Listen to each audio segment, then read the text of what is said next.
कि भीड़ में भी तन्हाई है, तूने कमाल की दुनिया बनाई है। देव के साथ आप इस वक्त हैं स्टोरी तक पर। जब कोई हमको छोड़कर जाता है ना साहब, तो दिल टूट कर बिखर जाता है।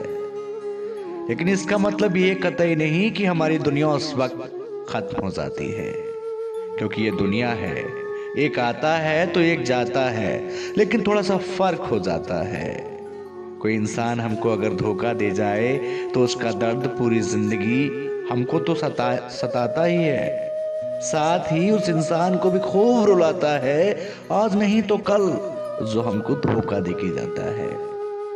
आज की कहानी जरा स्पेशल है।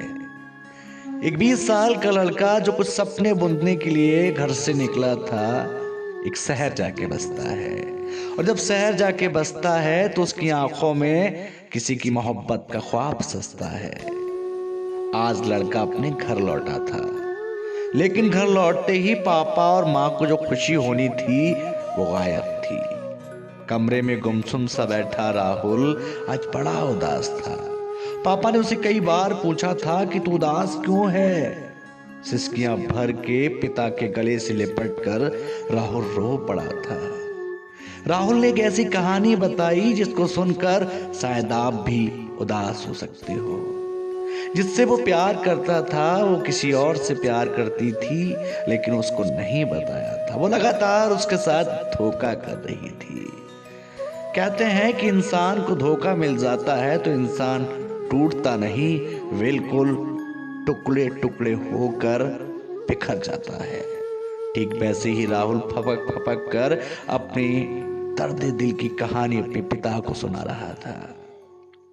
और उसने कहा कि पापा आज मैं बहुत दुखी हूं, कोई इंसान कैसे ऐसा कर सकता है। तो उसके पिता ने कहा कि सामने बेटा 2 घड़ियां रखी हैं, उनमें से एक घड़ी तुमको अभी जाकर के बेचनी है और कबाड़ की दुकान पर बेचनी है। तो अपने पिता पर गुस्सा करता है कि पापा मैं वैसे ही दुखी हूं, ये मुझसे नहीं होगा। उनका जाओ बेटा। राहुल उठता है और वो घड़ी जो है कबाड़ की दुकान पर लेकर के जाता है। और जो कबाड़ की दुकान पर उस घड़ी की कीमत उसको बताई जाती है मात्र 100 रुपए। दिल से टूटे राहुल के लिए तकलीफ और ज्यादा थी। पापा पर आकर गुस्सा करता है, कहता है पापा सॉरी, ये सब नहीं कर सकता मैं।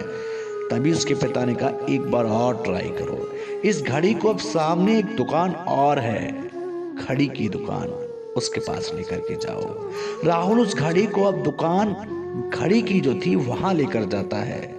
वहां उस घड़ी की कीमत 2000 रुपए मिलती है। पर राहुल इस बार नहीं बेचता, वापस फिर लौटकर पिता के पास आता है।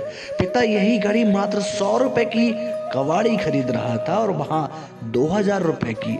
इसका मतलब हमारी घड़ी और भी कीमती हो सकती है।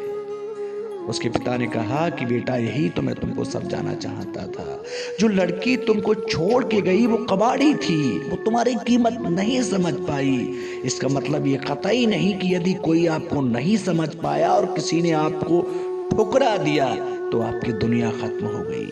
हो सकता है कि वो इंसान आपको समझ ना पाया हो, या फिर उसके लायक आप ना हो, उसके दिल में आपको रखने की जगह ना हो, उसकी हैसियत आप पे लायक ना हो। तो कभी उदास मत होना, किसी के लिए उसके लिए तो बिल्कुल मत रोना जिसने आपको समझा। तो ऐसे ही छोटी छोटी कहानियां मैं लाता रहूंगा स्टोरी तक पर। बने रहिएगा देव के साथ। और हाँ, चैनल को सब्सक्राइब करना ना भूलें, क्योंकि यहाँ कहानियां नहीं बातें जिंदगी की होती हैं।